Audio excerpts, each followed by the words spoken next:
Model এটা বনাইছোঁ। ইয়াত আমি সৰুকৈ হ'লেও দেখুৱাবলৈ বিচাৰিছোঁ, চেষ্টা কৰিছোঁ।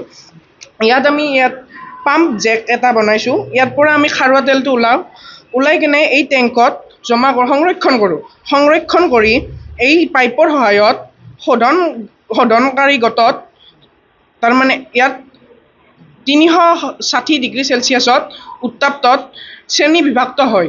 প্ৰথম তৰপত ইয়াত পেট্ৰলিয়াম গেছ, দ্বিতীয় তৰপত আছে গেছলিন, তৃতীয় তৰপত আছে পেট্ৰল, চতুৰ্থ তৰপত আছে নেফথা, পঞ্চম তৰপত আছে কেৰচিন,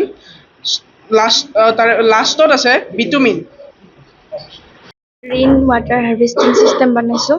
মানে যেতিয়া মানে পাহাৰ বা ভৈয়াম অঞ্চলত মানে পানীৰ নাটনি হয়, তেতিয়া এই মানে ব্যৱস্থাটোৰ দ্বাৰা মানে পানী সংৰক্ষণ কৰি ঘৰসমূহত মানে দিব পাৰি আৰু।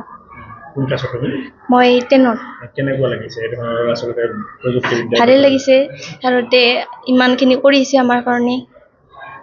ইয়াৰ জৰিয়তে আমাৰ জ্ঞান বৃদ্ধিও বাঢ়িব পাৰে। যিকোনো খবৰৰ বাবে যোগাযোগ কৰক আমাৰ এই নম্বৰত 9181 307 221।